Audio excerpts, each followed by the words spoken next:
Olá, eu sou Fátima Trindade, sejam todos muito bem-vindos ao podcast da Fátima Trindade, Histórias, Nossas Histórias, e hoje é o nosso terceiro episódio.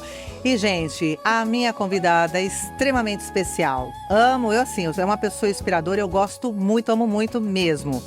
Ela é formada em turismo, ela realmente representa a Secretaria de Cultura e Turismo de Campinas, tem um cargo de relevância, ela tem uma história de superação incrível, que vocês vão ouvir daqui a pouco. É uma líder que realmente motiva, além da humildade, que é uma característica que eu vejo muito assim nela. Estou falando, é lógico, é dela, Alexandra Caprioli. Seja muito bem-vinda, meu amor. Honra estar aqui, poder estar compartilhando esse momento com você.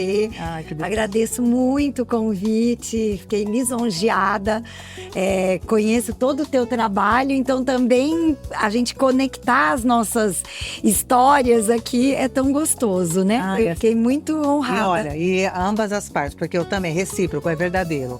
Você realmente é uma pessoa que inspira e merecia estar aqui no meu podcast, né, gente? E Alexandre, pode chamar de Ale. Lógico. A gente já tem uma amizade, um grau de amizade bacana. Sim. Ale é assim, sempre meu podcast, o objetivo dele também é trazer um pouco da história de cada pessoa que senta aqui de entrevistados. E eu queria um pouquinho, antes da gente falar, toda essa parte pública, gestão pública, a sua parte da Secretaria de Cultura, que você está à frente, eu quero ouvir um pouquinho da sua história também. E para quem não sabe, gente, a Alexandra, a gente vai ouvir agora. Quem foi essa menina Alexandra? Conta pra gente. E eu acho super importante isso, porque às vezes, principalmente quem tem cargos públicos, a gente parece que é uma figura e não tem vida pessoal, né? E essa forma ele humaniza também todos nós, né? Então, eu fui uma criança que cresceu numa família italiana, né? A gente é de origem italiana, meus avós vieram da Itália, os meus dois avós por parte de mãe. Um pai e uma mãe muito presentes, muito exigentes, que eu considero isso um valor hoje, né? Muito assim, preocupados em nos ensinar que a vida não tem atalhos, que a gente só atinge os nossos objetivos com muita luta, né? E vindo de uma família que a origem era o transporte. Então, imagina que meu avô veio da Itália, em 1928, ele monta a primeira empresa de ônibus. Eles tinham uma venda e depois ele monta uma empresa de ônibus com o nome Caprioli. Então, a minha vida toda foi permeada por essa relação de trabalho. Eu sempre vendo, minha mãe era diretora de escola e meu pai trabalhando. Ela foi diretora do Colégio Progresso, posteriormente... Estudei no Progresso. Verdade, ela era diretora do infantil durante muitos anos, a carreira dela formou muitas pessoas.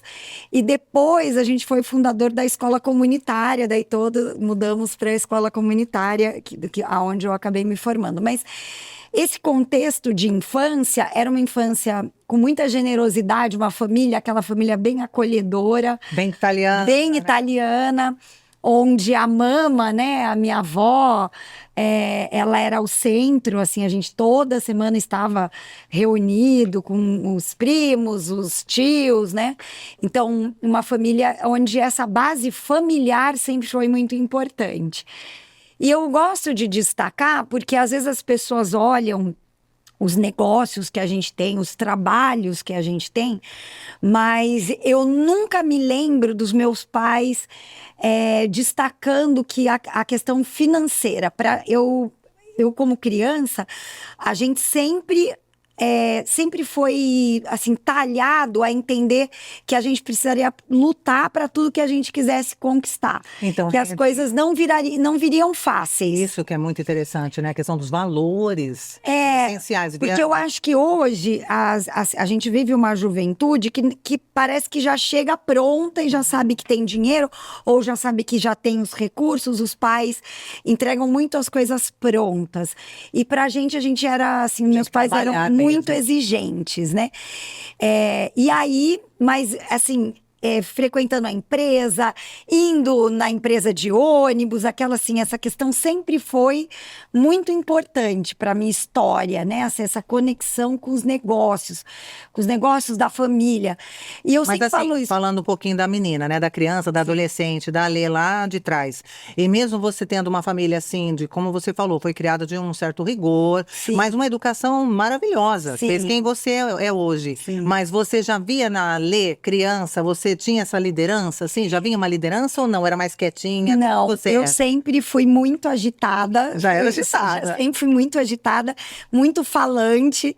Tanto é que minha mãe sempre brinca que as broncas que ela levava, ou que ela era chamada, nunca era porque eu era desrespeitosa, mas eu era muito expansiva, então conversava, fazia aquele agito. E uma coisa muito interessante é porque eu tenho o mesmo ciclo de amigos, porque a gente estudou junto do jardim da infância até se formar no colegial.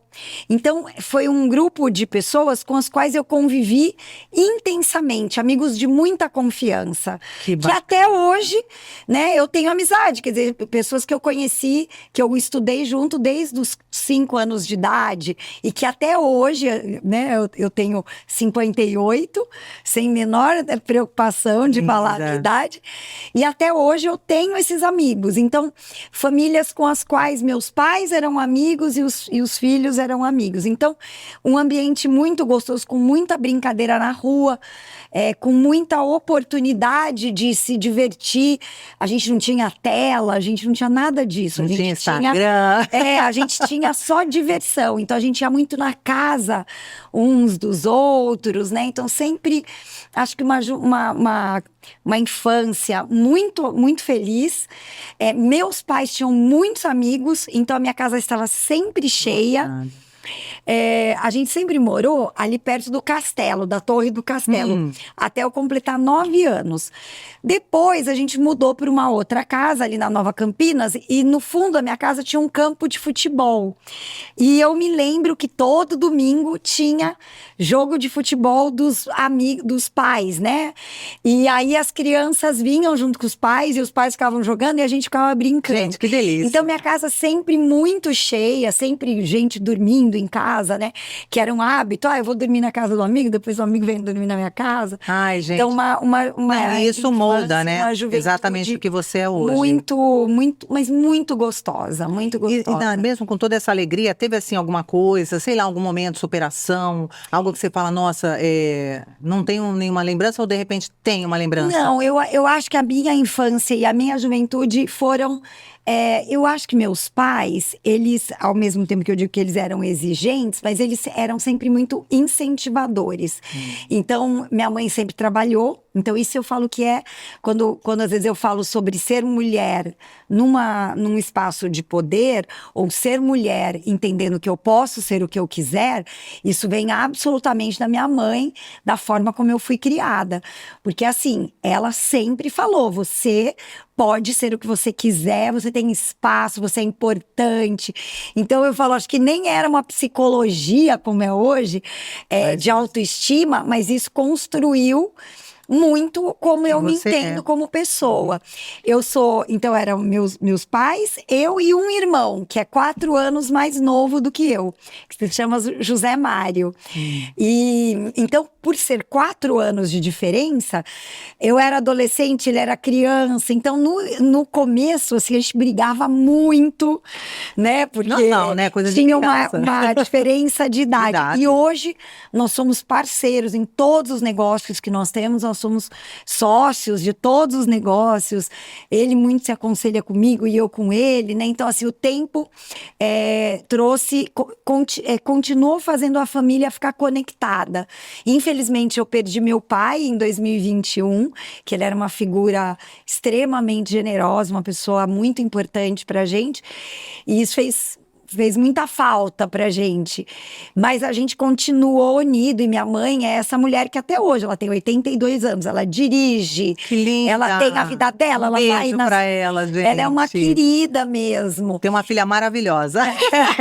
Mas ali, assim, só para contextualizar, tudo que você está falando passa muito exatamente como você é. Eu Então acho você que veio de uma família linda para a gente perceber quanto que os valores familiares faz a diferença na vida da gente. Muito. Porque você em Não nenhum tenho a menor momento dúvida. questionou, né, se o pai ou a mãe foram um pouco mais rígidos, mas no entanto fizeram essa Alexandra maravilhosa que a gente conhece. Eu acho que esse assim, um pouco a gente se entende, né? Desde da infância, eu acho que a gente constrói quem a gente vai ser. E eu me considero uma pessoa que tem empatia com o ser humano, que tem isso tudo, eu enxergo abundantemente quando eu, assim, na minha infância, era a forma como meus pais também eram, sempre muito carinhosos, respeitosos com as outras pessoas, sempre muito leais, né? Eu acho que essa lealdade Trouxe. é algo que você nunca perde, né?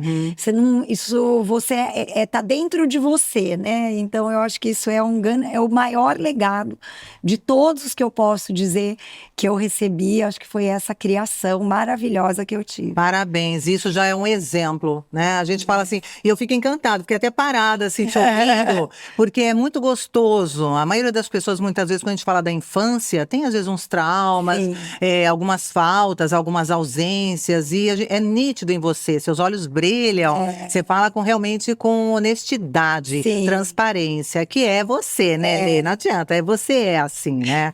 Parabéns, viu? Isso molda muito, é bacana a gente ver isso como referência para quem acha ainda, né, e tal, e assim, também não ficar reclamando, que mesmo que a família não foi, de repente, não trouxe toda essa base como a sua trouxe, eu falo, se a gente ficar olhando muito para trás, a gente não vai para frente. É verdade. E o bolo da vida, a primeira coisa é ter essa autoestima, autoconfiança, ter a vida mais leve, a vida é tão curta, a gente tem que levar com leveza. Parabéns, Lê. Mas eu também, só para fazer um gancho, parte das coisas que eu levei na minha vida de trabalho tem muito a ver com esse exemplo, porque eles levavam sempre a sério. E eu tive sorte, ou seja, de crescer numa família em que os negócios, né, eram passados, assim, a gente teve a oportunidade de ter muito trabalho, então tanto na Caprioli, na aviação Caprioli, na Caprioli Turismo, que eu trabalhei por 35 anos. Nossa. Depois, assim, meus trabalhos sempre são longevos, assim, né? Eu trabalhei 35 anos com carteira assinada na mesma empresa. Gente, que lindo. Até me aposentar e depois vir para o poder público, que nós vamos falar daqui a pouco. Ainda não chegamos lá. Nós vamos conhecer a Lê, a Alexandra Caprioli, mas a pessoa, Lê, né? Que é muito importante. A Lê, assim, agora falando um pouquinho, né? Para quem não sabe, a Alexandra, ela tem uma história de superação, assim, absurdamente, eu acho assim, impressionante.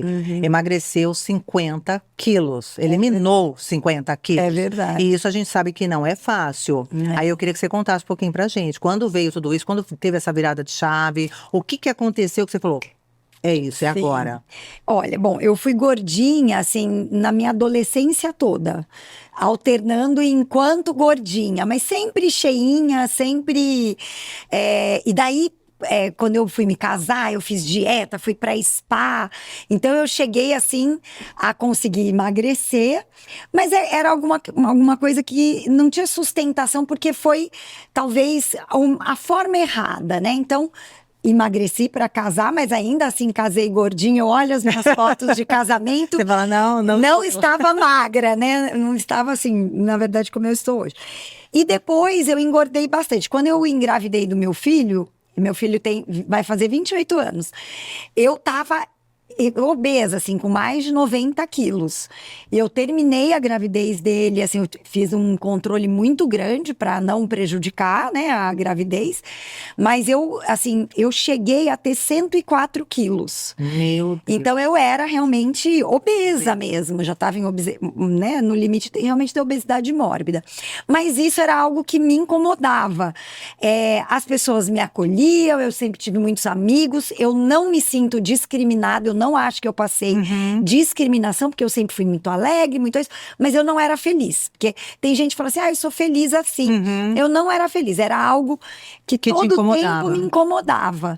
né? E aí, meu marido, ele sempre falava, nossa, você é tão determinada com o trabalho, com isso, que não combina você não conseguir seguir alguma coisa, né? E aí, em 2003, eu conheci o método de uma personal, de uma professora de educação física, que se chama Cuca, que é minha professora até hoje. E ela tinha um método que era a reeducação alimentar com atividade física. E minha mãe estava fazendo essa dieta, essa reeducação com ela. E eu vi, por incrível que pareça, eu já tinha marcado uma consulta para fazer cirurgia bariátrica. Olha. Mas o médico, ele estava num congresso, ia demorar. Aí eu falei, eu vou tentar a última vez. E pedi uma oportunidade para ela me orientar. E nunca mais parei. Então, eu comecei esse processo com a Cuca. Essa é uma reeducação alimentar bastante rígida. Mas, assim, no primeiro mês eu emagreci 10 quilos, depois 8, depois 7. E fui indo. E aí, no período, eu comecei em novembro de 2003 e fui até agosto de 2004. 8 meses eu emagreci 50 quilos. Então, é isso que eu ia te perguntar. Você conseguiu essa evolução em 8 meses? Com alimentação saudável e atividade uma atividade física. Isso. Ela mesmo faz as aulas. Então eu fazia, ela tinha essa orientação nutricional, comia a cada 3 horas, tinha todo o método direitinho. Bebia muita água. Tinha todas as premissas, mas eu não acreditava. Eu acho que ela acreditou em mim antes de eu acreditar que eu era capaz. Porque parecia muito longe para mim. Eu com 104 quilos, ela falava assim, você tem que ter 64 quilos, tem que emagrecer 40 quilos. E eu não acreditava. E aí ela foi em etapas, assim, comigo, sabe? Vamos então sair da casa dos 100. Depois vamos sair da casa dos 90. Então, dando um gancho aí, às vezes acontece muito isso no emagrecimento. A pessoa, ela quer para ontem. E o que a pessoa já vislumbra é sempre assim, nossa, mas só daqui 1 ano, daqui 8 meses, tá longe. E a gente vai dividindo, né? Vai tentando ver dentro da mente. Não, peraí, mas vamos então tentar um valor dentro de 1 mês, 2 meses. Que legal. E aí você foi fazendo isso. Eu fui fazendo isso. E aí, quando eu cheguei nos 64 quilos, que era a minha meta, eu falei, eu acho que eu posso mais. Eu não tô ainda no corpo que eu quero. Porque daí eu já tinha uma outra mentalidade. Daí eu percebia que eu tinha capacidade. E eu acho que eu aprendi, eu tinha uma compulsão muito grande. E eu só percebi nesse momento, assim, era um desespero. Assim, as pessoas perguntam, você comia muito ou você comia errado? Eu era as duas coisas. E Ale, eu queria te perguntar sobre isso, porque muita gente começa e desiste. E aí, o que você, por exemplo, como é que você lidava com o desafio da segunda-feira? Aí chega na segunda eu começo a dieta, ok. Aí comecei o processo, igual você falou. Mas aí vem alguém que te chama para uma pizza. As pessoas que de repente começam, mas você está emagrecendo muito, porque é sempre assim, se você tá de mais, é a mais. Você tá de menos, é porque tá de menos. Sempre. Como que você fez, assim? Então, eu acho que eu tive uma postura que era assim, eu não vou ceder. Porque quando você aprende a dizer o não, e você tá muito convicta, as pessoas, elas relaxam, assim, elas param de ficar em cima. De ficar em cima. Então, muitas vezes, eu nem falava que eu tava de dieta. Eu ficava enrolando, levava minha comida. Porque levar marmitinha. Várias vezes eu levava minha comida. Não, porque a gente recebe crítica, né? Você leva marmitinha. Não. Mas essa aí é fit. Eu tive dia de entrar no banheiro pra comer a marmita, pra ninguém ver que eu tava comendo, de vergonha, assim, naquele primeiro momento. Depois, eu acho que quando você ganha confiança e você percebe o resultado, aí não tem ninguém que te tira do teu foco, né? Então, e é muito interessante, porque assim, eu descobri em mim valores que eu não conhecia, que é a de minha disciplina. Eu desconhecia que eu era disciplinada. Eu estava absolutamente sedentária nesse período. Eu tinha sido ativa, tinha feito balé, tinha feito muitas coisas. Mas durante vários anos eu fui sedentária.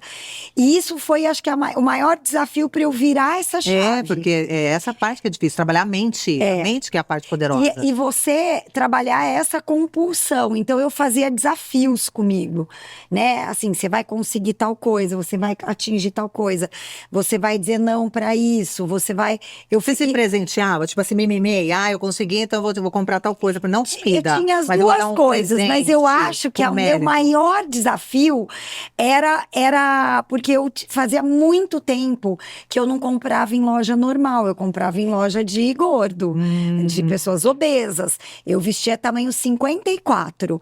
E pra mim, olha que como os sonhos são pequenos, né? Eu me lembro que o meu sonho era comprar uma roupa na C&A. Porque C&A sempre tinha roupa muito pequenininha.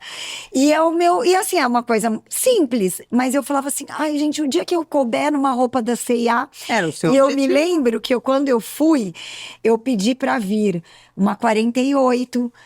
E ficou larga, 46. Eu já estava no 44 e não tinha noção que eu tinha saído do 54 pro 44. Porque também é um processo de você se enxergar. Demorou muito para eu me ver magra. Muito, muito. Eu não me enxergava magra. É porque a maioria das pessoas, quando elas engordam, na hora que começa o emagrecimento, você fala, olha quanto que você já eliminou.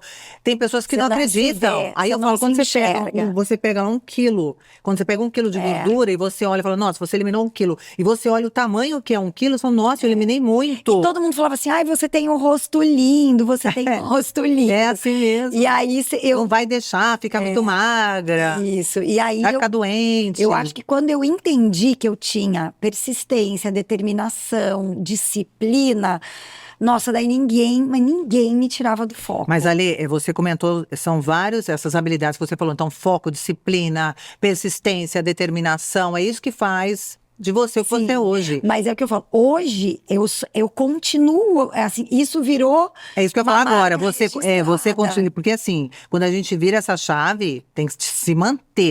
E você se mantém, aliás, agora eu vou dar só um comentário, para quem não acompanha a vida da Lê, eu acompanho nos stories, gente, ela todos os dias, ela acorda muito cedo, mas é muito cedo mesmo, e coloca lá os postzinhos, ela vai descendo as escadas, eu acompanho. E aí depois ela já faz uma sessão de alongamento, aí ela já faz uma atividade física, e não é com ninguém, é ela sozinha, agradecendo o dia, já reverenciando Deus, e depois ela coloca uma mensagem, olha que eu te acompanho. Eu mando um monte de coração. Eu fico impressionada, porque assim, de uma certa forma, você passa ali os valores para você. Fé, treino, a questão de se autocuidar, porque antes da gente cuidar, você cuida de muitas pessoas, mas antes de cuidar dos outros, você cuida de você. E isso é excepcional. Eu acho que é todo dia. É todo dia. Pra gente cuidar dos outros, a gente tem que ter um tempo pra gente, um tempo pra tudo, sabe? Antes daquele Milagre da Manhã, que depois alguém falou assim, você leu o Milagre da Manhã, por isso eu nem sabia, nem tinha, ninguém falava desse livro. E pra mim, o amanhecer já era o único momento absolutamente meu. Era o momento onde eu fazia as minhas orações, onde eu fazia o meu planejamento, que eu sou uma pessoa super organizada de rotina, porque a rotina é muito intensa, então assim, como é que eu me organizo? Tem que ser organizada, né? Pra você viver bem e ao também. mesmo tempo, é aquele tempo onde eu me conecto com os meus propósitos, porque se nessa correria eu não guardar um tempinho para cuidar da minha saúde, eu vou perder aquilo que eu conquistei com muita luta, e não é corpo, porque a questão da atividade física, ela é saúde mental e é saúde física. Hoje, para mim, é importante ter esse conjunto, cuidar desse templo, né, que é o corpo que a gente recebe. Não, e o nosso corpo, eu falo que é um templo corpóreo, a gente tem que cuidar. Se a gente não cuida, quem é que vai cuidar, né? Não, é fundamental. Eu falo que no bolo da vida, quando Deus, né, eu falo, quando Deus criou o mundo, acho que a primeira coisa que ele fala, você tem que se amar. Se você não se ama, você não se cuida, como é que você vai cuidar dos outros? Então, nisso você faz muito bem. E essa agenda, assim, tão intensa que você tem, aí você consegue ter atividade, você faz boxe também, que eu já vi. Faço, gente, adoro. é incrível. incrível. Ela acha tempo. Eu amo. Além dela treinar sozinha, depois ela faz as outras aulas. Isso mexe com a mente. Eu faço. Dá muito mais tem dias que eu criatividade. faço de manhã, depois eu vou 2 vezes na semana na Cuca, que é a minha personal até hoje. Mas hoje a gente tem uma turminha. Parabéns, hein, De Cuca? todas as meninas que são da minha turma passaram por esse emagrecimento. E hoje a gente faz condicionamento, musculação, a gente se cuida ainda lá. E qual que é a dieta que você segue hoje? Não, eu sou uma pessoa que, por exemplo, eu não como nada de carboidrato depois das 18 horas. Ó, pega a listinha. Isso é algo uma que gema, foi, gente. isso foi algo que eu introduzi na minha vida e tem a ver um pouco com o bem-estar. Quando eu como muito à noite, eu já não me sinto tão bem. Então, à noite é uma comidinha leve. Tomo um super café da manhã, almoço bem, bastante variado, e à noite é bem levinho, um iogurte com whey, com uma frutinha, bem assim, um omelete, uma salada, bem tranquila. E ali uma pessoa que esteja hoje tentando entrar nessa disciplina, precisando eliminar peso realmente, quero eliminar, tô me achando assim e tal. O que você daria de dica para ela? Como que ela deveria começar? Do mesmo jeito que você falou como você iniciou a sua virada de chave, mas vamos supor que a pessoa já teve essa virada de chave, mas mesmo assim ela começa e para, não consegue ter essa disciplina. Qual que é alguma dica para a pessoa iniciar? As pessoas perguntam qual que é o melhor exercício, né? E eu acho que o melhor é aquele que você continuará fazendo, porque o que faz a diferença é a constância. Então, se nesse momento, todo mundo tem que correr, não necessariamente. Se o que você dá conta e que te faz bem a caminhar, tenha consistência nisso. E aí você vai, o teu corpo vai pedindo. Quando você... E a gente tem tem várias teorias que dizem que quando você mantém uma atividade por mais de 21 dias... 21 dias é o hábito. Você vai gerando hábitos. Então, eu acho que é isso. É você ir conquistando bem aos poucos, mas aquelas coisas que você vai deixar na tua vida que casam com a tua rotina. Às vezes as pessoas falam assim, mas eu não consigo acordar cedo. Não tem problema, você tem que encontrar o teu horário. Agora, não há dúvida nenhuma que não dá. Existem 2 coisas, que é o prazer momentâneo, que a comida sem dúvida nenhuma dá, ou o teu desejo de o que você quer construir para frente. Então, isso é a primeira decisão, porque você vai sofrer para abrir mão da comida. Todo mundo sofre, não é fácil. É uma pra escolha, ninguém. né? O que você prefere? Isso, mas se hoje estar obeso, estar fora do peso, também te traz um sofrimento, você tem que escolher qual dor você vai escolher. E eu acho que a dor da decisão do não para comida nesse momento, e não é não para qualquer coisa, eu acho que é a estratégia. A gente sabe o que a gente pode comer, mas eu acho que o mais importante é assim, um método, né? Porque tem muitos métodos que funcionam, mas é você entender que você está buscando nutrir seu corpo, que você não está comendo por nada que não seja, você não está engolindo os seus ressentimentos. A comida é para te nutrir. Então, ela não é para você engolir com ela sentimentos e é uma coisa que eu falo, frustrações. É uma coisa que eu falo até nas minhas palestras, que muitas pessoas têm até a questão da gordura, é uma causa, é a parte emocional, mas Sem é uma dúvida, maioria. eu não Então a tenho pessoa, dúvida. ela come emoção, ela não come o alimento. Então, na realidade, ela tá ali, então agora deu uma eu quero comer chocolate, mas na realidade você pode perceber que a pessoa está triste naquele momento. É isso. Aí aquele chocolate, aquele doce, de uma certa forma, vai dar um alívio. Só que é momentâneo, viu, gente? Porque passa e você depois quer mais. E é isso. E quando não para. E é o que eu falo. E depois fica aquele sofrimento. Porque você fala, eu não fui capaz, eu não consegui. A culpa. É o sentimento de culpa. Você fica alimentado pela culpa, e sendo que aquele alimento durou 5 minutos, 10 minutos. Quer dizer, ele te satisfez? Lógico, naquele momento é muito agradável. Mas você tem que tomar uma decisão. E não precisa se privar de tudo, né? Eu sou uma pessoa equilíbrio, muito, né? A vida é um equilíbrio. Muito disciplinada. Eu acho que eu sou um pouco exagerada. As minhas amigas, isso é demais. Mas é um jeito que eu... Mas tá certo. É o jeito que eu aprendi. Não, cada um busca a sua forma. É a minha zona de conforto, né? Mas eu acho que tem um equilíbrio gostoso de você perceber que você está se nutrindo, que aquilo está sendo positivo e você não está engolindo junto todos os seus sentimentos. Isso é muito importante. E a saúde? É saúde, porque eu falo, até quanto, né? Até quando a gente quer chegar, até qual idade? Porque, de repente, eu falo que não é só a questão do treino, alimentação e a mente, que você Sem cuida dos três, dúvida. né? A tríade. Sem Você está dúvida. cuidando dos três e pensar, eu quero subir uma escada sem passar no desespero de falta de ar. Sem ficar segurando, me aparando. Então, E eu acho que entra muito nisso. eu já fui saúde, introduzindo vida. outras coisas, porque a gente eu tenho, como eu falei, 58 anos. Como é que eu quero que a minha velhice seja? Exatamente. Então, hoje eu introduzi mobilidade, porque eu faço muito treino. Então, se você não treina, se você não encontra também momentos para você trabalhar sua mobilidade, sua flexibilidade, seu alongamento, outras coisas que não são só carregar né? A gente peso precisa e dar uma tal. endorfinada. A gente precisa de tudo. Então, assim, Exatamente. você gosta de dança? Vai pra Investe dança. pra ir Aham. nisso. Você gosta de caminhar? Vai caminhar. Também. E a gente vira um exemplo dentro da família, né? A gente também vira Você inspira referência. pessoas. É E assim, eu falo, quando eu vou dar curso de liderança, eu falo para os líderes, eu não acredito muito em líderes que não se cuidam. É verdade. Porque começa pelo seu autocuidado. Você não cuida de você, como é que você vai cuidar de uma equipe? Sim. Começa por aí. Faz muita diferença. Então a gente tem que começar. E além do que, da criatividade, melhora tudo, né? É outro nível. Oxigena. Eu falo, a gente não deve viver sem. Sou muito adepta de tudo que você falou.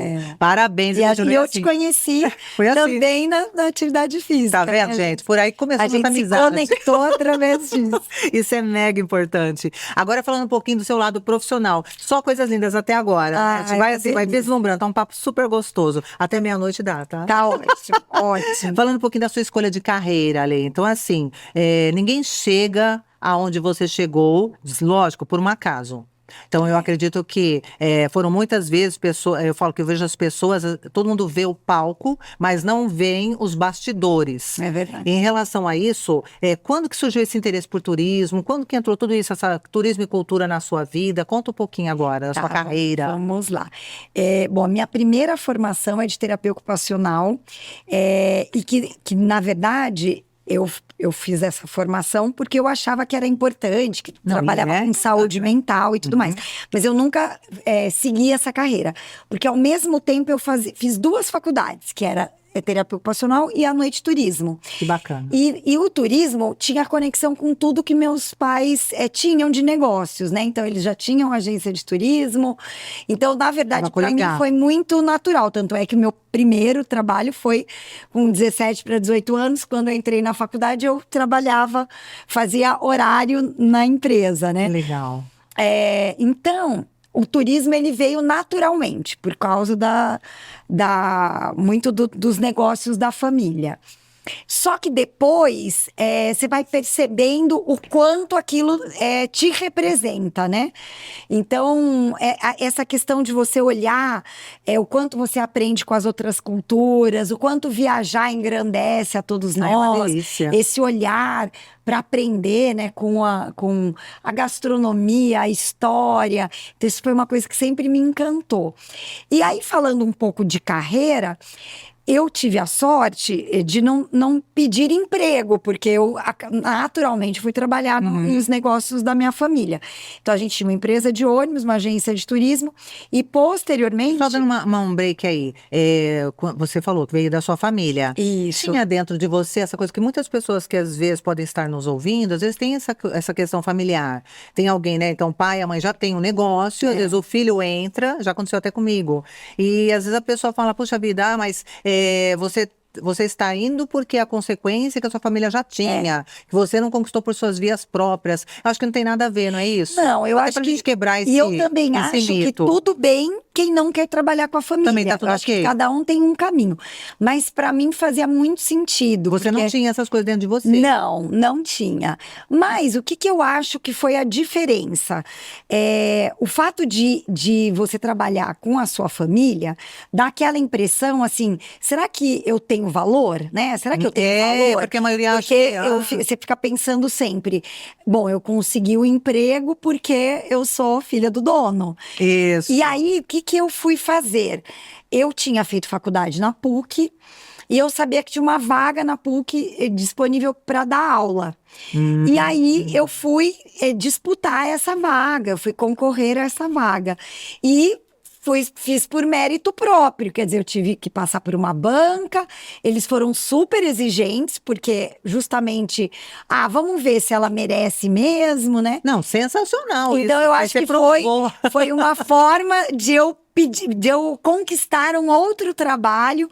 Então eu trabalhava na empresa E dava aula à noite na faculdade. Eu fui por 15 anos professora do curso de turismo. Gente, olha que linda. Então teve esse outro lado. Por isso que no post, quando eu postei, eu vi tantos comentários de alunas. Muito. Nossa, Porque muitas 15 alunas. anos você forma muita Que gente. linda. E eu, assim, não me enxergava professora. Então, eu fui mesmo pelo desafio. Eu não me enxergava professora. Imagina, professor, que delícia que era a sua aula. Mas depois eu gostava muito, né? E essa coisa de conversar, eu acho que foi uma época de uma troca maravilhosa. Foram 15 anos da minha vida. Então, ou seja, daí que veio essa questão de interesse em turismo, quer dizer, Isso, de uma foi certa coisa forma, que já veio de familiar. família. Isso. Já veio de família. Depois eu também tive essa oportunidade de viver uma vida acadêmica, dei aula tanto em graduação como em pós-graduação, e sempre ligada, muitas das aulas que eu dava era na área de eventos, que era uma área que eu trabalhava muito na agência. Eu tinha uma área só de organização de eventos. Então eu amava organizar congressos e tudo. Que delícia. Que tem muito a ver com o que eu faço hoje novamente, né? Assim, eu dei voltas e voltei para essa área. E eu volto a dizer, quando eu fui convidada, eu fiquei na PUC até 2012. Fui presidente do Convention Bureau, que é uma entidade dos empresários da área de turismo, eventos. E eu acho que assim, são todas as coisas que vão te moldando, gerando relacionamento. E é legal, né? assim, que todas as suas passagens, você entra no processo de liderança. Você já reparou Sempre. isso? Você não adianta. Ou seja, você já. É nato em você, né? A liderança. Eu gosto. Você vem e já te eu chama. gosto porque, assim, eu sou uma pessoa que não fujo da responsabilidade. E isso é uma coisa que várias pessoas já falaram pra mim. Eu vou percebendo que tem uma oportunidade, eu vou pegar aquele trabalho. E se eu vejo que ninguém tá fazendo, eu vou puxar pra mim. Bem parecida comigo. Então é isso. Eu acho que isso dá assim, a equipe se sente segura porque sabe que você acredita. Eu acredito você demais acredita na capacidade da gente porque se você não acreditar, entregar, né? Uhum. Então eu falei, eu fiquei até 2012 na PUC. Quando eu saí muito chateada, assim, será que eu devia? A PUC também estava numa nova etapa. E aí eu falei, bom, Deus vai preparar para mim o que eu vou fazer? E em 6 meses eu recebi o convite, tinha acabado de ter uma mudança de governo, né? Tinha tido uma eleição, e o secretário de Desenvolvimento Econômico e Turismo me chamou.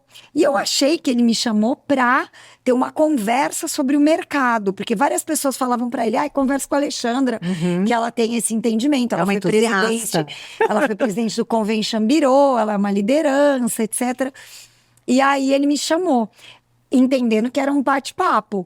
E aí veio o convite para entrar no poder público. Que coisa linda. Em 2013, então de 2012 Então você entrou 2013, na gestão pública, nessa parte realmente gestão pública em 2013. No 2013, na diretoria de turismo. Eu virei diretora de turismo da cidade. Que bacana. Que era embaixo da Secretaria de Desenvolvimento Econômico. E na época, como é que foram esses desafios? Conta pra gente. Nossa, Muita gente não sabe, né, início de carreira. Foi muito difícil para mim. Eu acho que...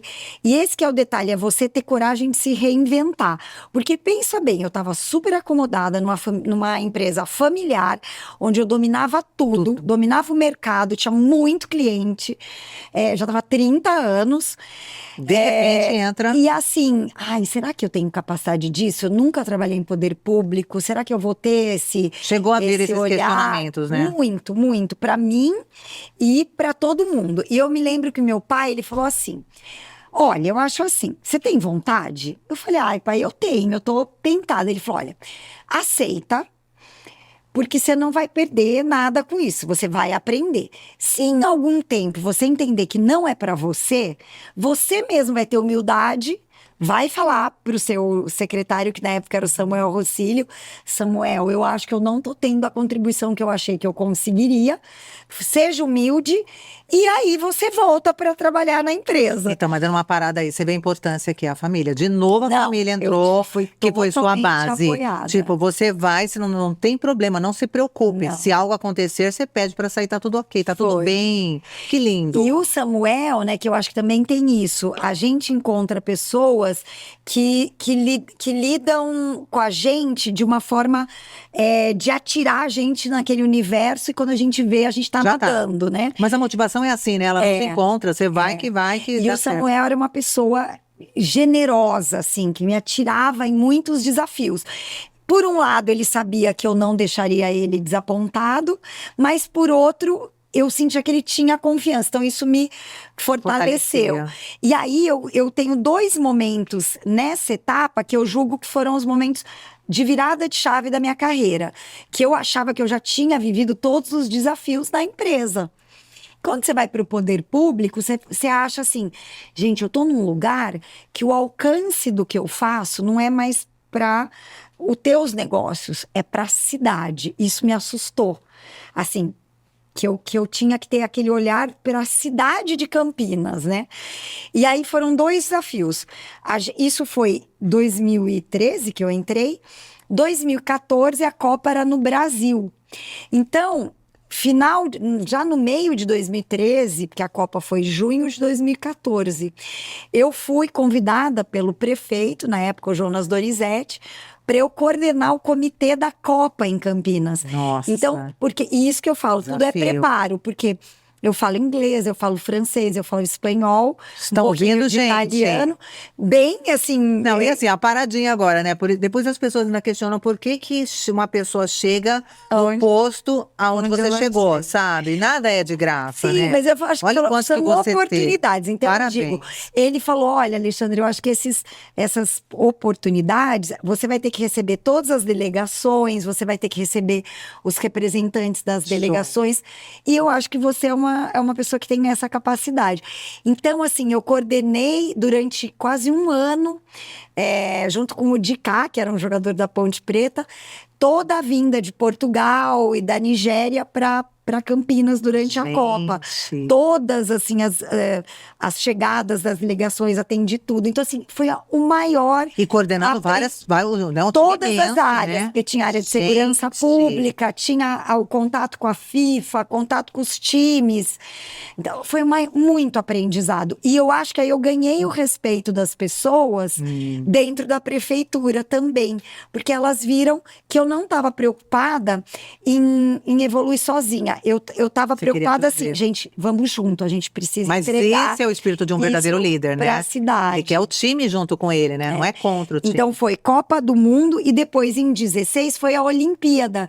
E aí a gente também teve a tocha olímpica, eu coordenei a passagem da tocha olímpica aqui. Gente. Então foram coisas assim que vão te moldando assim, né? Então acho que esses são momentos muito Não, são vários especiais. desafios e que você conseguiu com a sua habilidade, né? E de uma certa forma, que eu não vejo em você, estou falando com você aqui, para quem está nos assistindo, eu não vejo em nenhum momento a desistência, né? Essa questão de, nossa, estou cansada, mesmo com tudo isso, quer dizer, com toda uma agenda lotada, e você ainda encontra tempo para falar com todo mundo. É incrível, gente, é incrível. Tem que se inspirar realmente na Alê. Alê, você é mais do planejamento, ação, os dois?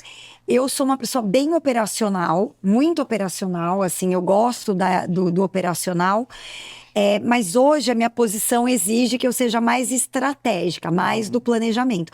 Mas eu acho que eu só consigo fazer isso porque eu vivi muito tempo cuidando de fazer.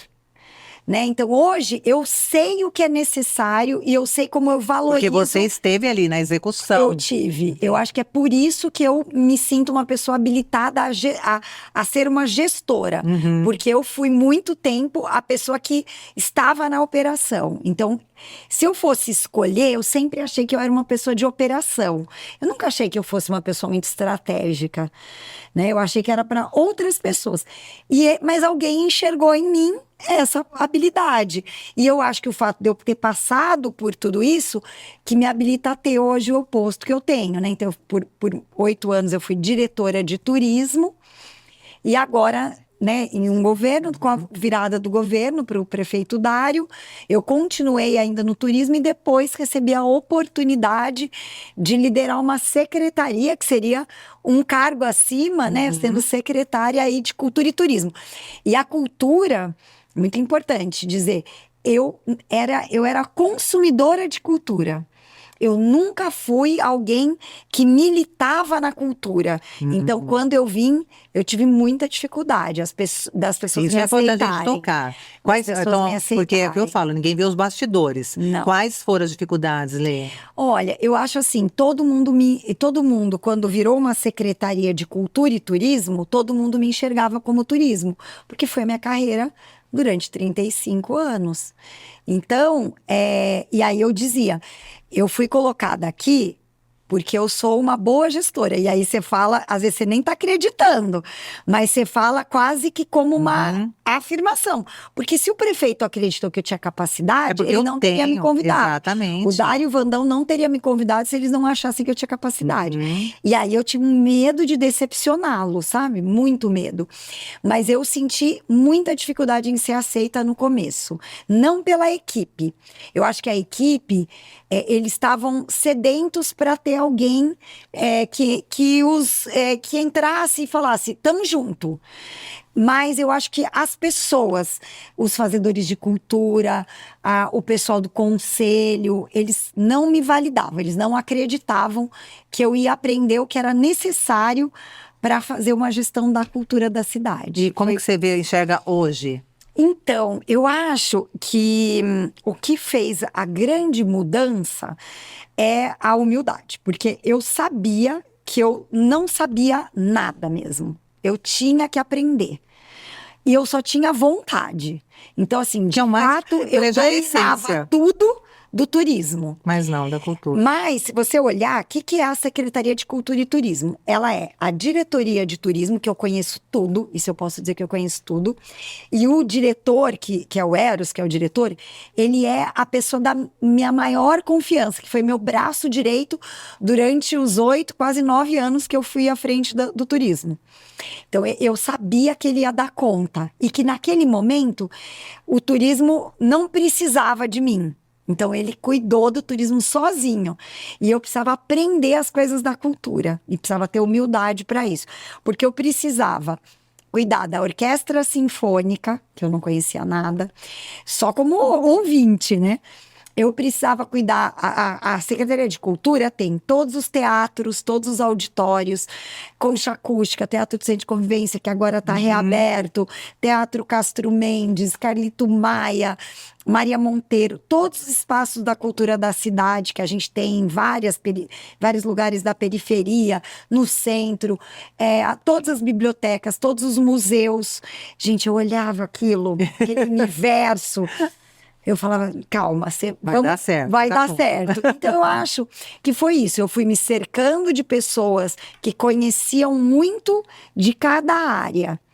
E com humildade, me ensina, eu quero aprender, me ajuda. Levando isso, como eu sou palestrante, para o mundo corporativo, que tem muitos seguidores, pode estar, de repente, né, vai ver nosso vídeo, e aí fala, olha as coisas assim mais básicas que você falou e muito interessantes na liderança. Primeiro, a humildade. Isso é uma característica assim, fundamental em você. A humildade de dizer, eu sei tudo sobre tal área, mas eu não sei muito sobre essa área, mas eu quero aprender. Sim. Aí entrou a segunda, a vontade. A vontade da humildade, a vontade de aprender, e aí entrou a terceira, vou chamar próximo de mim os que mais entendem. Sim. Não ter medo, né, daquelas pessoas que têm habilidades até maiores que a sua naquele momento. Gente, porque são unidos. Você é a média das 5 pessoas que você convive. Então, eu fico muito feliz quando eu encontro pessoas que me desafiam minha inteligência, ótimo, eu também adoro. Minha liderança,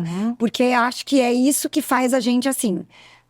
dar essas progressões, a gente evoluir na carreira, como ser humano, né? E eu tive muita gente generosa, muita gente generosa que me pegou na mão, assim, sabe? Porque eu estava porque disposta. primeiro, não, mas aí entra o que eu falei. Primeiro entrou a sua parte. O universo, eu sempre falo que ele conspira a favor. Lógico. Como você entrou com toda essa humildade, ó, quero aprender e vontade, Sim. não tem pra ninguém. Aí pegou os melhores e se uniu e transformou o que tá transformando. Tanto é que o meu grupo de WhatsApp com os meus diretores se chama Team. No sentido legal. de time, porque eu acredito muito nisso, que a gente nunca faz as conquistas sozinho. Nada a gente sempre sozinho. faz a conquista, ainda mais nesse âmbito do poder público, você precisa ter um time onde vai ter muita gente boa em cada uma das áreas. Então, isso eu acho que eu tenho, assim, o melhor time, eu não tenho dúvida, porque eu olho também os resultados que a gente é capaz de entregar. Hoje, eu fico muito orgulhosa, sem modéstia. Não, e assim, eu vejo também, eu sei que eu acho assim, incrível. de fato, a gente fez uma transformação na cultura dessa cidade nesse tempo, porque a gente teve apoio, a gente teve dedicação, o prefeito acredita no nosso trabalho. Isso é né? fundamental. Então, isso é muito importante. E a sociedade em si, né, Lê? Porque a gente vê assim, como você é querida, onde eu sempre vou nos seus eventos, que eu sou convidada, eu vejo tudo muito bem organizado, tudo com muito carinho. A gente percebe, tem um dedinho seu, sabe? Em cada evento cultural de Campinas. Eu vejo porque eu acompanho, né? Então... E aí, eu acho que você entra quando eu falei da questão de eventos, que para mim foi... Eu voltei e os eventos caíram novamente para mim. Porque cada um desses projetos que a gente se envolve, nada mais é do que você... Quando eu organizava os eventos lá na empresa, era você ter aquela sistemática de entender... tudo que você tem que cumprir. E hoje não deixa de ser diferente, né? Ou seja, cada projeto desse, cada evento desse que eu organizo hoje, eu posso não conhecer de tudo, mas eu vou trazer gente que vai contribuir em cada uma das áreas. Perfeito. E voltei a ser uma boa organizadora de eventos. Tá né? vendo? Ai, gente, e assim, tem que ter fôlego, né, com essa mulher. É muita demanda. É muita demanda, não é dedicação. fácil, não é fácil. E hoje, né, você está à frente da cidade, com uma cidade enorme como Campinas, né? Isso não é pequeno. A maior responsabilidade sua hoje, para quem vai assumir, por exemplo, até para construir aí, quem vai assumir uma postura, uma posição como a sua, qual que é? Olha, eu acho que a primeira coisa é não ter medo da responsabilidade, porque todo tempo você é chamado a assumir a responsabilidade. Ouvir críticas. Você tem que estar... E eu sempre falo isso, eu vou muito nos eventos, eu vou em todos. Vai em todos, eu sei. E nem sempre é fácil, principalmente quando você não domina. Porque você vai ouvir críticas, as pessoas vão falar. Só que eu prefiro que elas falem para mim e eu possa aprender a partir daí e dizer para elas assim, então me diz onde é que eu posso melhorar.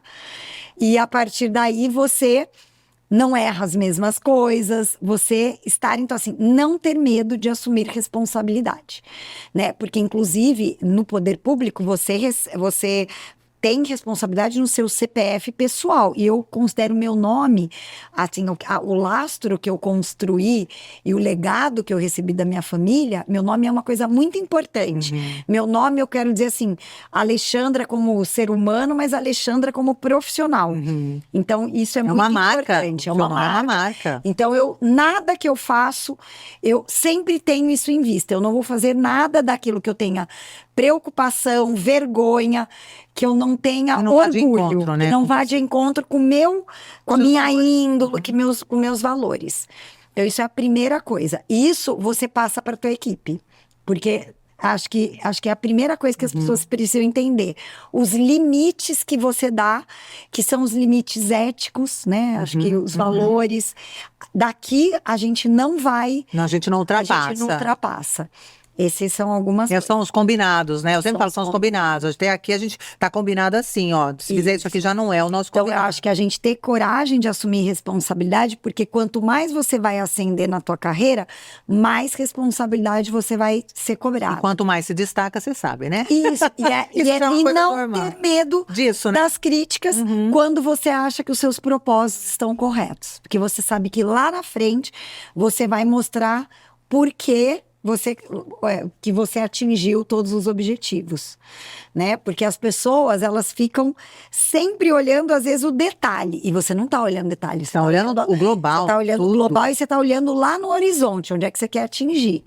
Então, você tem que acreditar nos seus propósitos. E isso é muito importante. Porque senão você se derruba em cada Qualquer crítica. coisa que acontecer, você já está derrubado, né? É, Quando você não... Por isso que entra muito tudo que nós falamos até agora em relação à tua infância, à tua adolescência, essa questão sua de estar sempre unida com a família, depois de Sem ter dúvida. dado uma sequência com os amigos desde a infância.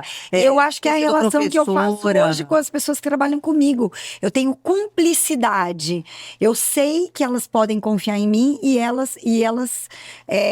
eu confio nelas, né? Porque eu acho que é cumplicidade, quando você sente que você tem esse ambiente que as pessoas geram, que você pode dizer o que você pensa, você pode demonstrar o que você é, né? Você não precisa se esconder atrás de um cargo, porque tá tudo bem. E Acho tudo que tem- com harmonia, né? Rê? Porque assim, eu falo, não é o que eu digo, é como eu digo. Então, a maneira como você conduz é que muito modifica. importante. É o que Você modifica. sabe que a mensagem que eu falei hoje, todos os dias, às vezes eu gosto, eu leio um texto, às vezes eu tô lendo um livro. Por isso que eu falei que no me início. passa Lindo. uma mensagem. Hoje eu estava refletindo e eu falei isso, porque assim, a gente obter resultado, assim, a gente fazer o melhor, isso tem que ser uma meta de todos nós. é uma meta Então, assim, diária. estou dando o meu melhor.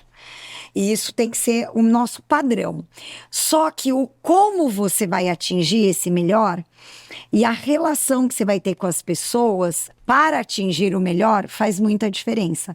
Porque ao final, o que as pessoas vão lembrar não é o resultado, mas é como você se Exatamente. conectou com eles ao longo dessa trajetória.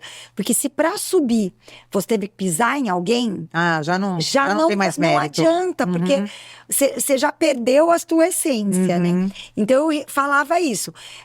É maravilhoso ter resultado, é maravilhoso colher os frutos junto, mas se você, ao longo desse caminho, você tiver gentileza, Ai, se é tão você tiver importante. o olhar, empatia pelo outro, também se colocar, né, no lugar do outro, porque às vezes ele tem uma limitação e às vezes a gente é muito duro, né? Como eu digo, meus pais sempre foram muito exigentes, mas eu não via neles uma exigência para mim que eles não tinham com eles. Meus pais foram muito trabalhadores. Então, eu não aprendi porque eles eram exigentes. Eu aprendi porque eles eram um modelo para mim.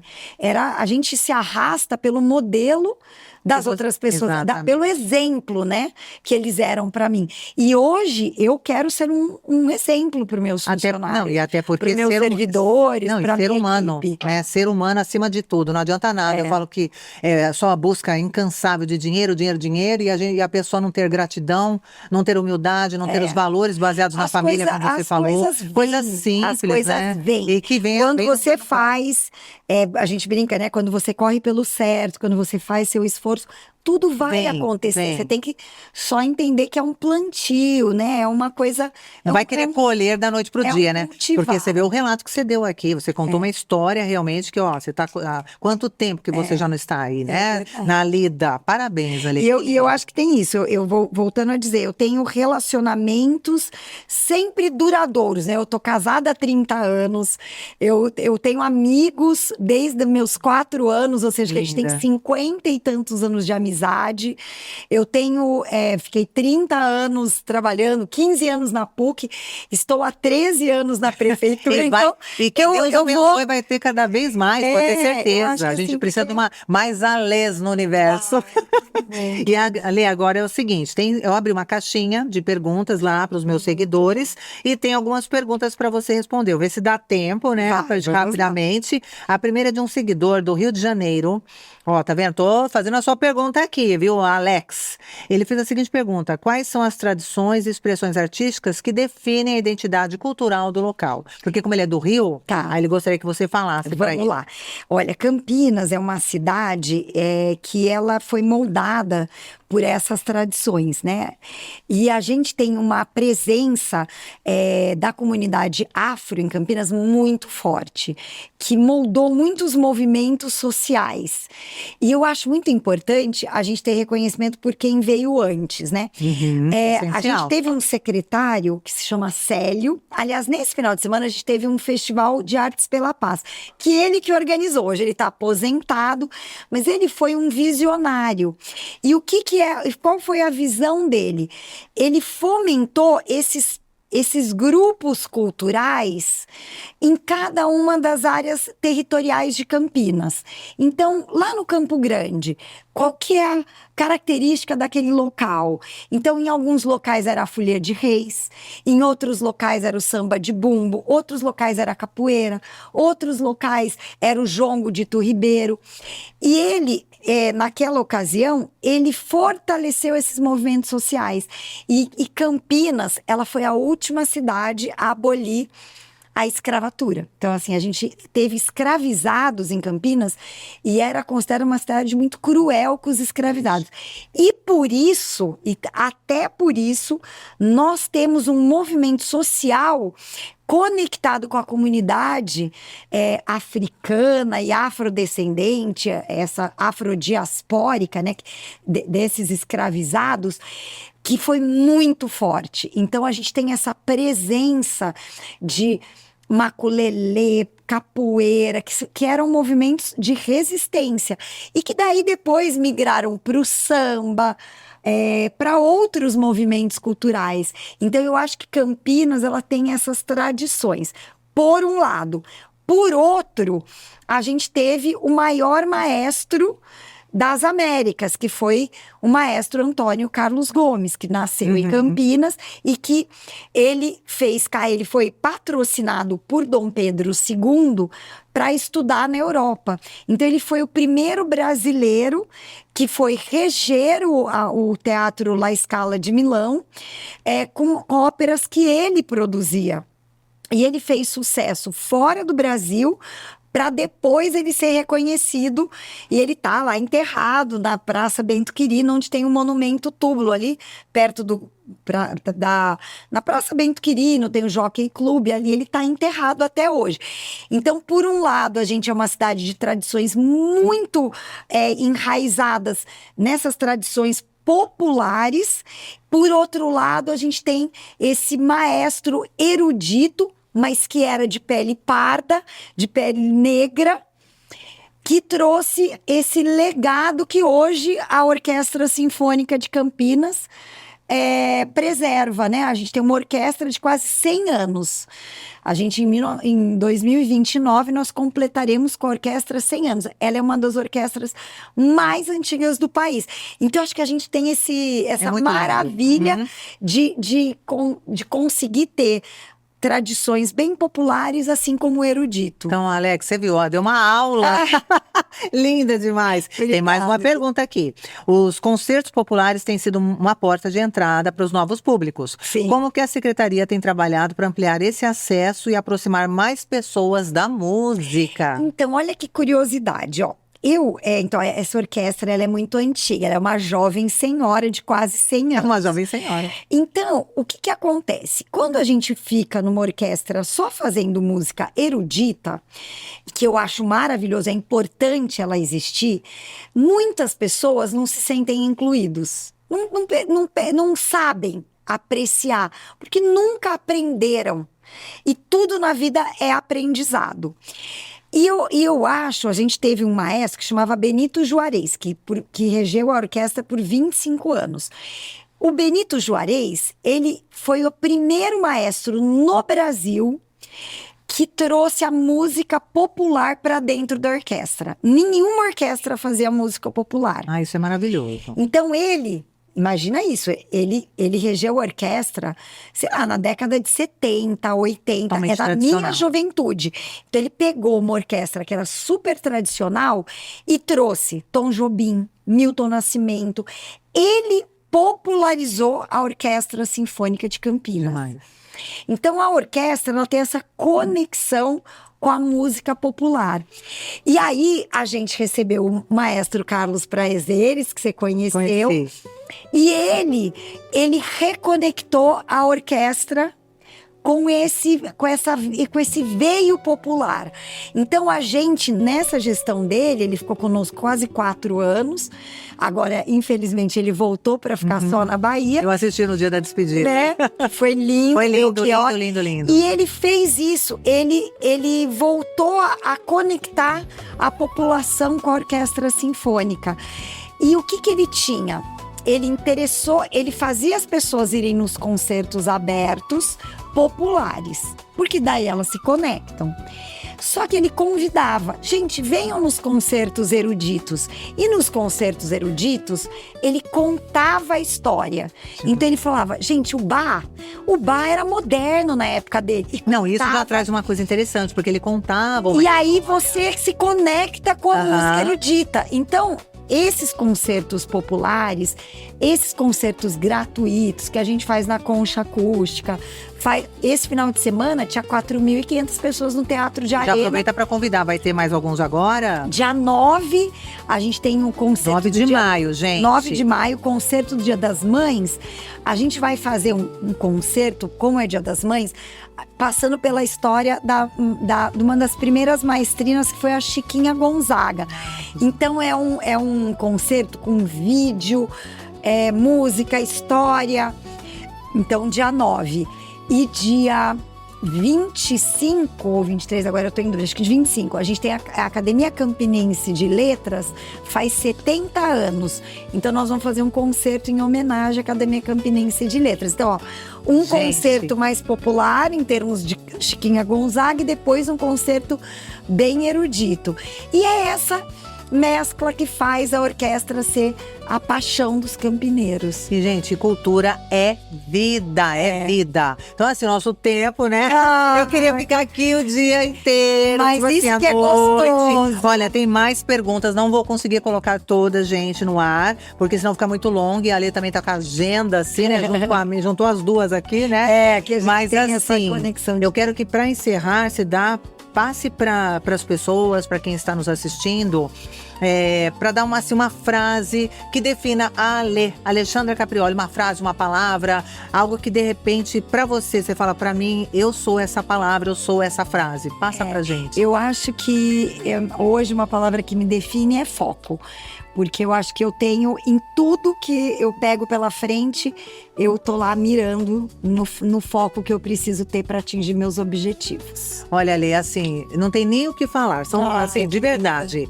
Quero agradecer imensamente, que coisa linda. Eu agradeço a generosidade de verdade. de compartilhar isso. Estive aqui, é uma aula, né, que você dá sobre turismo e cultura de Campinas. Você é simplesmente sensacional. Muito obrigada. Uma mulher inspiradora, só me motiva para te chamar mais uma vez eu aqui. Eu agradeço. Já vai pôr no seu agenda lá. As pessoas, porque a cultura, ela transforma uma cidade, né? A cidadania, ela se dá em a gente se encontrar em tudo que a gente tem de maravilhoso. E Campinas tem muita coisa. Então, eu convido todo mundo a desfrutar a nossa cidade. E cultura é vida, né? Cultura é vida. Então, mais uma vez, muito obrigada, de verdade, Ale.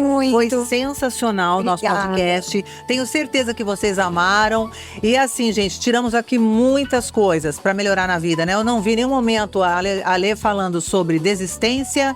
É uma pessoa totalmente resiliente. A questão do sucesso vem muito nisso, consistente no que faz, porque tudo que a gente quer bem feito, se a gente quer chegar lá onde a gente, né, busca sempre, que todo mundo pode, é a consistência e essa questão de não existe impossível. Que é o básico. Então, os valores familiares, a honestidade, olha, gente, é muita coisa. Então, estamos encerrando mais um podcast, 3º episódio, História Nossas Histórias, e hoje foi com essa querida Alexandra Caprioli, secretária de Cultura e Turismo de Campinas, que está muito bem representado por ela, gente. Até o próximo episódio.